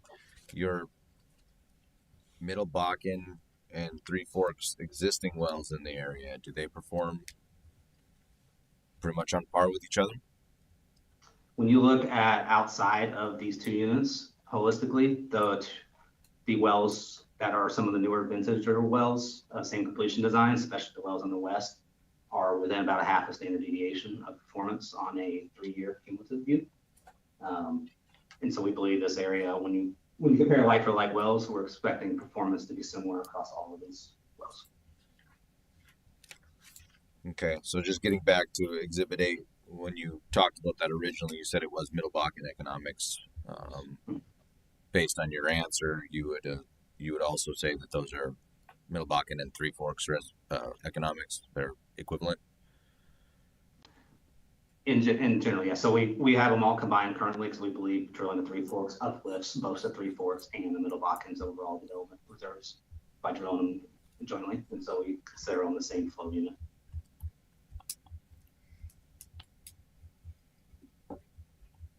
Okay, thank you.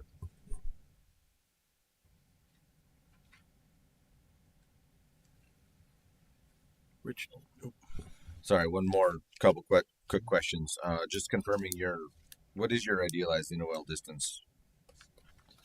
On this plan, we have, I think it's 630 feet on the east side and about a little over 700 feet on the west side.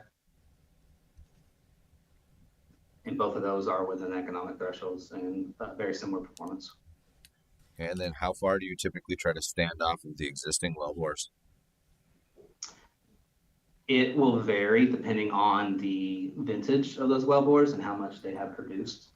Generally, we start as a standard to step off the same amount that we're spacing off the existing wells. However, if they're a newer design well and they've accumulated a lot, we will make an analysis to step off of those. In this case here, we have the western side has a little bit more cumulative going on, so we have stepped off just a slightly more, but we have more room to do so while still being actually basically a touch wider than the unit on the east. Okay, thank you. And Dave, no, I don't need an exhibit. You don't need an exhibit. Kyle, if the commission was to not approve your application and require the traditional setback, would XTL still drill these wells? We would still drill these wells, but we would shift the spacing around and have a lease line well with the additional cost. Okay, thank you. Kyle, I want to make sure a couple things I thought I heard. So you said on the east side, your inner well is approximately 630. On the west side, it's approximately 700. Is that what I heard? I think it's just a little over 700. I don't have the number in front of me. Okay. 720 maybe rings a bell. And then I believe there is a lease line spacing in there currently, so I assume you want that terminated? Yes. Okay, thank you.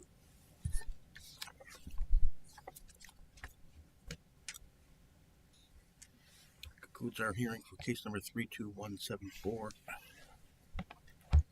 Thank you all. We'll now jump ahead to a case that was originally included in the administrative docket, which has received opposition. Case number 32188, application of Dakota Resources Operating LLC pursuant to Section 43-02-03-88.1 of NDAC for an order of the Commission authorizing the drilling of the AL 24-1 saltwater disposal well from a surface hole location in the northwest-northeast quarter of Section 24, Township 161 North, Range 103 West, Wildcat Field, Divide County, North Dakota, in the Dakota Group pursuant to NDAC Chapter 43-0205, and providing such other and further relief. All interested parties, please come forward.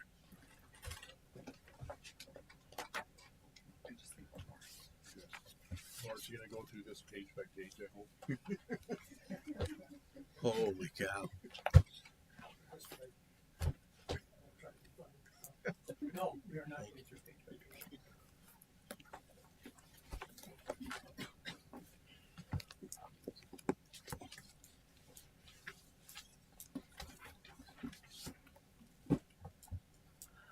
Okay. What page is this case on, Dave? Do you know? 7. Okay, thank you. On to page 8.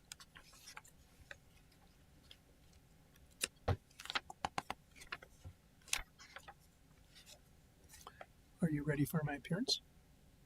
Yes, I call the case. Okay. All right, thank you. Sorry, handing on exhibits. So, thank you, Mr. Examiner. Lawrence Bender, P.O. Box 1855, Bismarck, North Dakota, appearing in case 32188 on behalf of Dakota Resources Operating LLC. As you know, Mr. Examiner, this matter was originally on the informal docket, but it's my understanding the Commission was in receipt of a letter dated September 15, 2025, from a surface owner in the area, Mr. Paul Fisher, and as a result of that, this case has been put on the more formal docket. So we intend to call one witness in this matter. I don't know if you have the name of that witness. Is that Miss Schuster? Yes. Okay. Miss Schuster. Yes. Can you hear me okay? I can.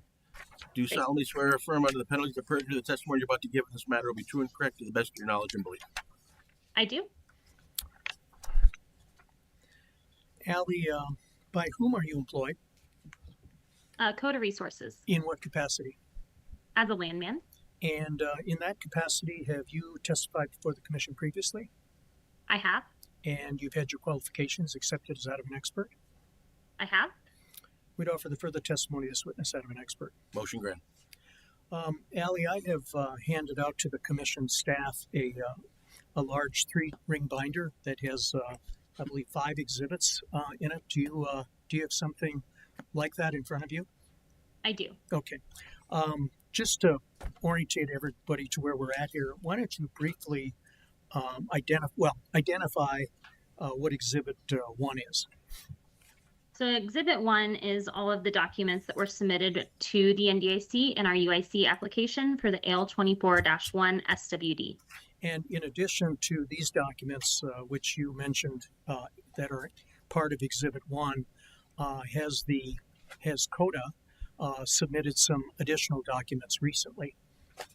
Yes, we submitted this week, I believe it was yesterday, additional water samples from surrounding owners, as well as our approved Divide County approach permit from the Daneville Township Board.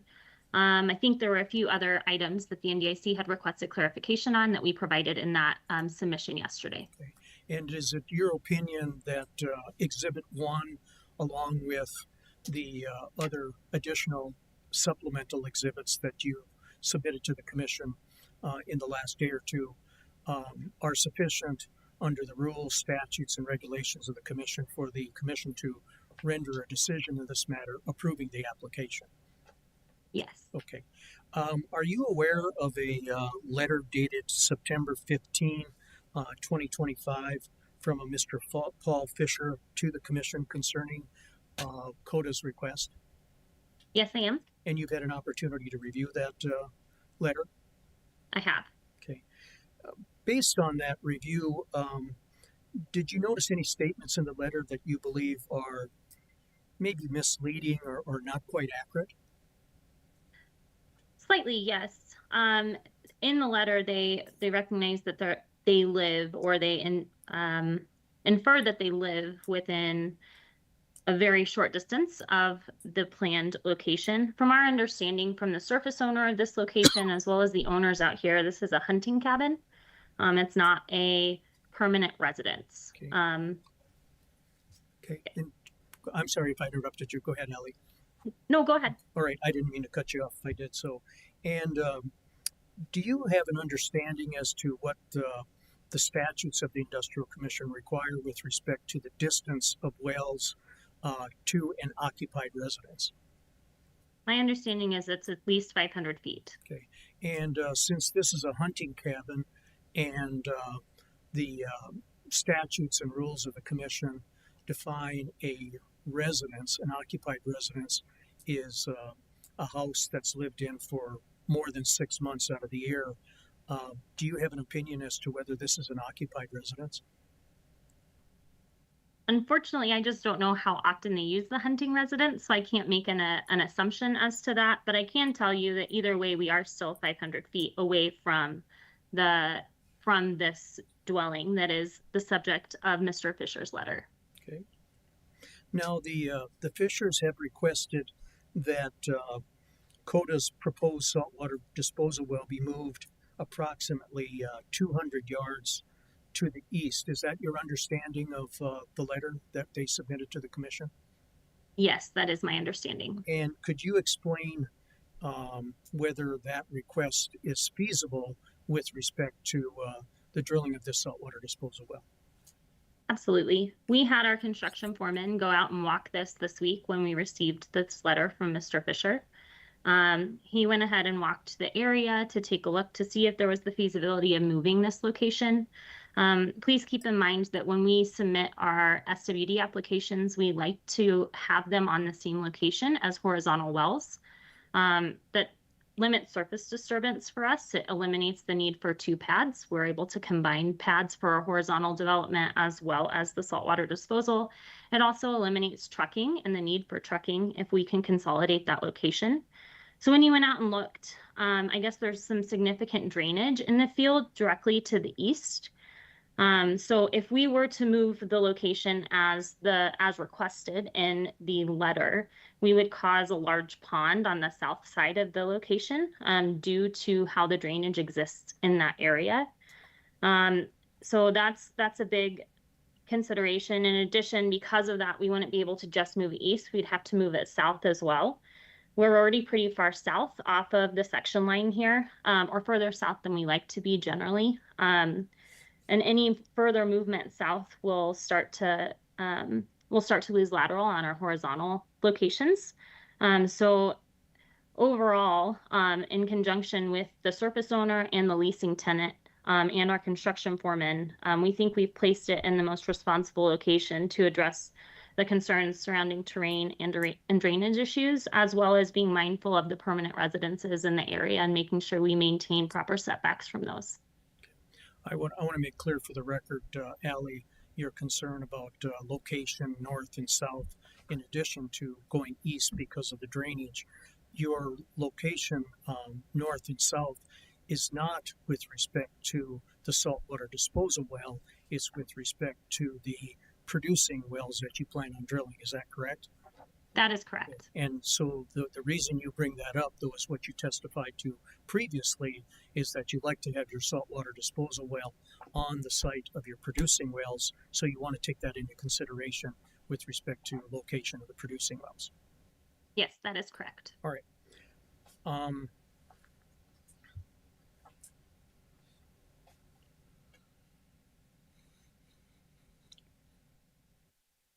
Let's talk a little bit about another statement that the Fishers made in their letter. I'm going to paraphrase here, and you can respond by, specifically indicating what they said. But there was some concern about truck traffic. How would you respond to the Fishers' concern about truck traffic and a saltwater disposal well being located right on the site of your proposed producing wells? Absolutely. With the location of our saltwater disposal well being on this pad, when we drill these producing wells, we're going to hopefully see a significant reduction in any truck traffic necessary for water hauling, because we'll be able to dispose of the saltwater on location. So it should significantly reduce truck traffic for the development of the minerals in this area. Okay. Now, you've already identified and indicated what Exhibit 1 is. Let's go to the next exhibit, and I'll explain to the commission staff that we have 31 tabs here for Exhibit 1, but then the next tab is Exhibit 2. So allow the staff here to get to what we want to talk about next, and allow me to get there as well. Exhibit 2. Can you identify Exhibit 2 and briefly discuss what it contains? Absolutely. Exhibit 2 is a clip from Google Maps that shows our proposed AL24 pad location, as well as the surrounding area. So you can see to the northwest, there is the Fisher's hunting cabin just to the northwest of our proposed AL pad, as shown on this picture. Okay, and just for the record, the ale pad is identified with kind of a yellow tan square. Is that correct? That's correct. It also shows the proposed locations of our SWD location as well as our horizontal wells. Okay. It's a little blurry probably on your printout, but that's what that text is. And real small type for somebody my age to try to read. Yes. And then to the northwest, that's the hunting cabin. And from this photo, it would appear that that area is surrounded by trees, or at least trees on three sides. Is that correct? Yes, I believe so. Okay. Then let's go to the next exhibit, Exhibit 3. Can you identify that exhibit and briefly discuss what's contained upon it? Yeah, Exhibit 3 is just a zoom in of Exhibit 2. So you can kind of see that we have this yellow line near the main building on this property, on the Fisher's property, all the way to the location where the AL 24-1 SWD location is. And we've got a ruler out here that outlines it's about 1,400 feet away from the home. Okay. Now, after you submitted the application and the Fishers filed their letter, you were made aware of a fresh water well on or near the cabin. Is that correct?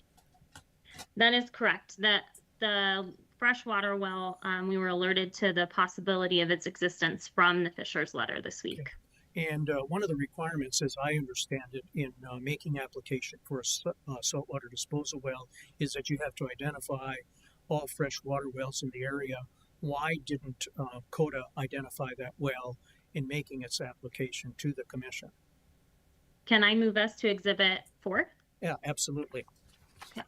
If you take a look at Exhibit 4, this is just a screenshot of the North Dakota Water website showing wells. This is where we take a look to see what wells we need to test before we submit an SWD application or in conjunction with submitting an SWD application. As you can see, we see a number of wells kind of within the proposed area. To reorient you, the section right under the word Granora, you can see section 24 is labeled. Again, our proposed location is in the northwest of the northeast of section 24. And so we would test everything within a mile of our proposed location, and we have provided that water, those water samples. But this was the review that we did, and we did not see the Fisher's water well on this review. You can also see that this is a surfaceal aquifer area.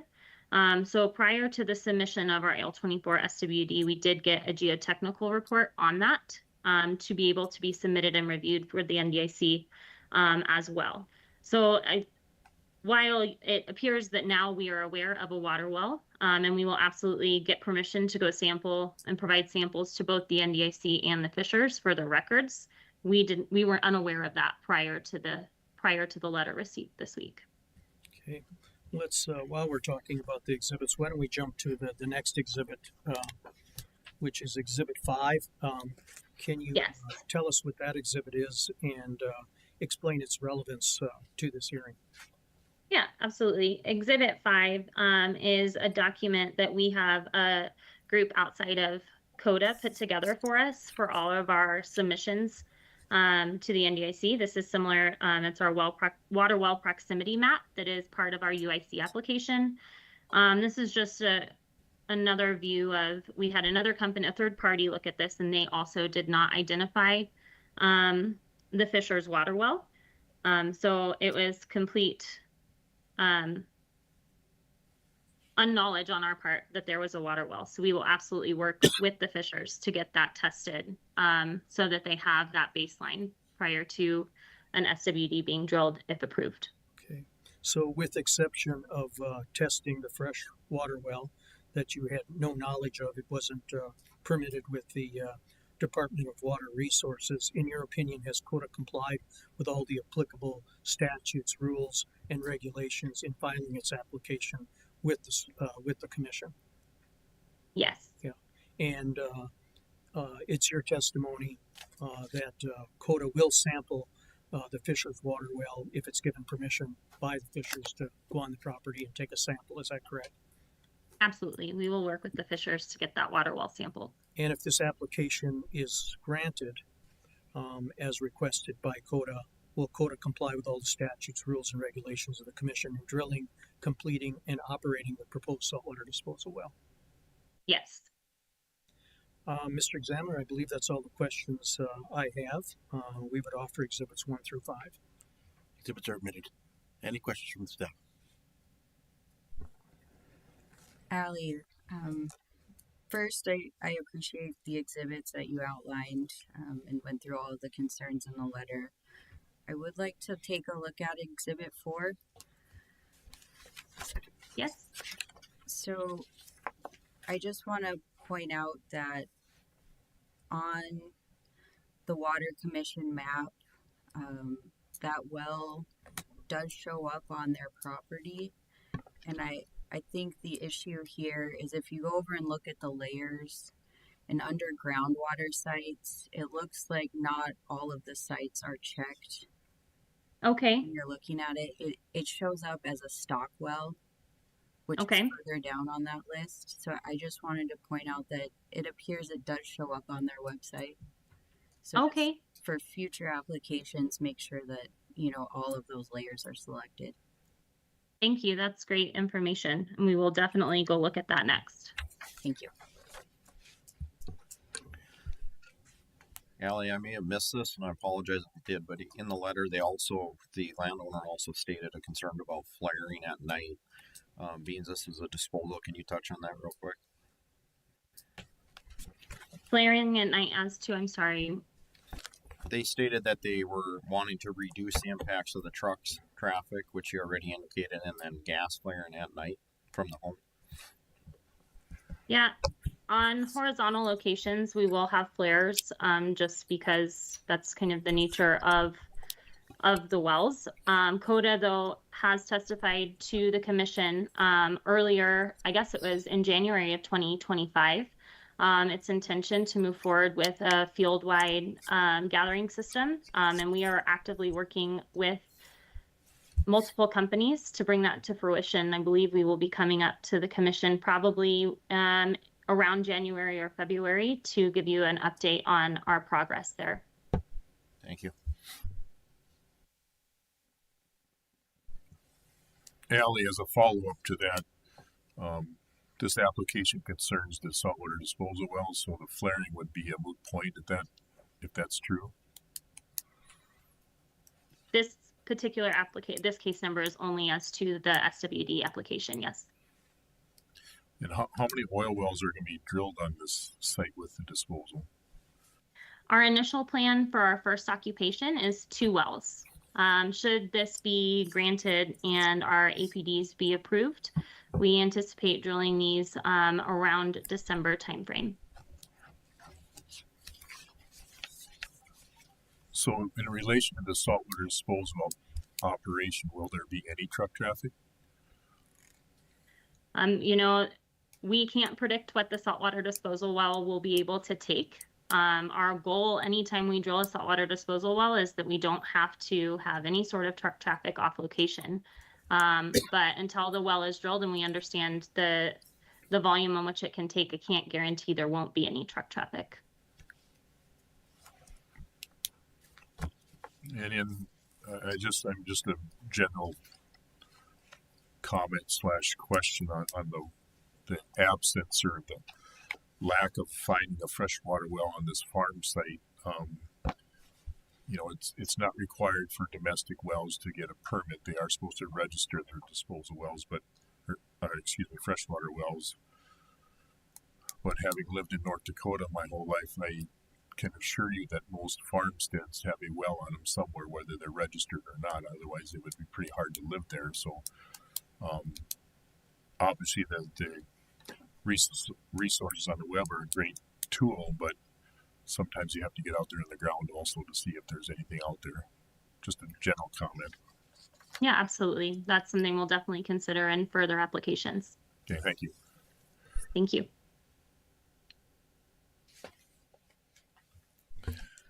Allie, how do you know this is a hunting cabin? That's just what we've been told from the owners in the area. Okay, and how do we know where Mr. Fisher's permanent residence is? Mr. Fisher's permanent residence is listed on the letter. as well as where we notify him for all notifications associated with the SWD application. Okay, thank you. On the letter, it says that their house and garage sit less than 200 yards away, and so I guess it does say that. In one of your exhibits, it was greater than 1,400 feet. Is that correct? It is greater than 1,400 feet. If you go look at Exhibit 3, that's to the SWD location. If you're trying to look to the edge of the pad, as the crow flies, I believe it is, hold on, I wrote that down. From the house to the edge of the pad is about 900 feet. 934 feet to the edge of the pad.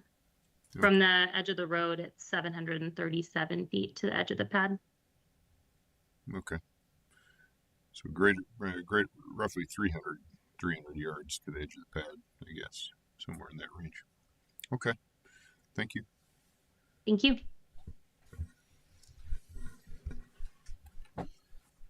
Okay, I will also admit into the record the letter dated September 15th. No objection. Okay. And with that, that concludes our hearing for case number 32188.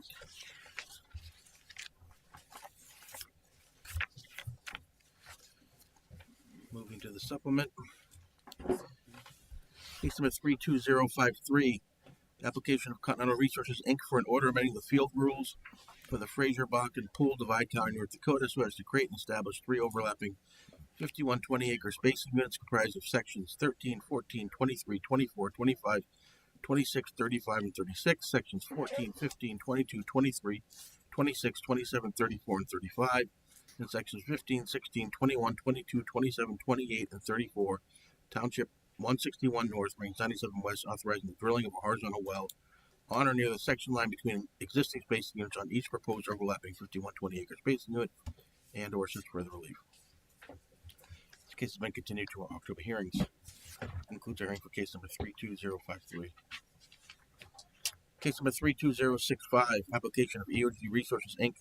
for an order amending the field rules for the Cottonwood Bakken Pool and or Alger Bakken Pool, Montreal County, North Dakota, to create and establish an overlapping 38-40-acre spacing unit comprised of the east half of section 21, all of section 22, the west half of sections 23 and 26, all of section 27, the east half of section 28 and 33, all of section 34, and the west half of section 35.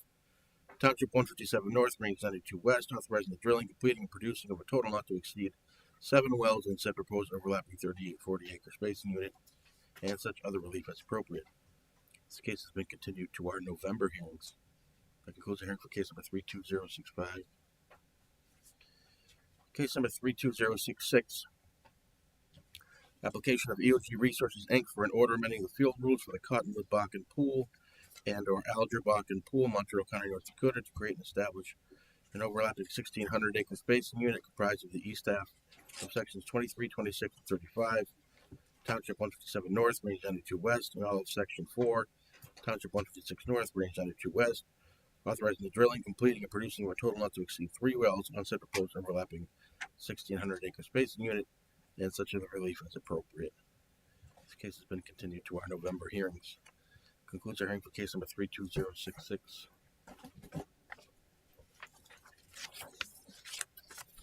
Case number 32067. Application of EOG Resources, Inc. for an order amending the field rules for the Alger Bakken Pool, Montreal County, North Dakota, to create and establish an overlapping 1760-acre spacing unit comprised of the west half of Section 31, Township 157 North, Range 91 West, all of Section 3, the east half of Section 4 in the northwest quarter, and east half of Section 10, Township 156 North, Range 92 West, authorizing the drilling, completing, and producing of a total not to exceed 4 wells in said proposed overlapping 1760-acre spacing unit, and such other relief as appropriate. This case has been continued to our November hearings. That concludes your hearing for case number 32067. Case number 32069. Application of EOG Resources, Inc. for an order amending the field rules for the Alger Bakken Pool, Montreal County, North Dakota, to create and establish an overlapping 3,200-acre spacing unit comprised of the west half of Section 4, all of Section 5, the northeast quarter of Section 6, northeast quarter of Section 8, all of Section 9, the southwest quarter of Section 10, all of Section 15, the northwest quarter and east half of Section 16, Township 156 North, Range 92 West, Authorizing the drilling, completing, and producing of a total not to exceed 4 wells in said proposed overlapping 3,200 acre spacing unit and such other relief as appropriate. This case has been continued to our November hearings. That concludes our hearing for case number 32069. Case number 32070. Application of UG Resources Inc. for an order amending the field rules for the Alger Bakken Pool, Montreal County, North Dakota, to create and establish an overlapping 1760 acre spacing unit comprised of the southwest quarter of Section 6, all of Section 7, the west half of Section 17, and all of Section 18, Township 156 North, Range 92 West, authorizing the drilling, completing, and producing of a total not to exceed 3 wells on said proposed overlapping 1760 acre spacing unit and such other relief as appropriate. This case has been continued to our November hearings. That concludes our hearing for case number 32070. Case number 31478. Application of Devon Energy Williston LLC for an order for the Hart Butte Bakken Pool and or Twin Buttes Bakken Pool, Dunn County, North Dakota, to create and establish the following. 1. 1280 acre spacing unit comprised of sections 4 and 9, Township 147 North, Range 92 West, authorizing the drilling of a total not to exceed 7 wells on said proposed 1280 acre spacing unit. And 2. An overlapping 2560 acre spacing unit comprised of sections 4, 5, 8, and 9, Township 147 North, Range 92 West, authorizing the drilling of a horizontal well on or near the section line between existing spacing units on said proposed overlapping 2560 acre spacing unit and such further relief as appropriate. This case has been continued to our October hearings. That concludes our hearing for case number 31478.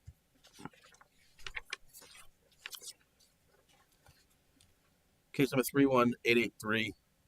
Application of Bakken Partners 1 LLC for an order of the Commission transferring operatorship of the Obrigowich 1-33H well and the Branco 1-28H well located in Section 28, Township 142 North, Range 98 West, Glade Field, Billings County, North Dakota, so said wells may be brought back on production and or such further and additional relief.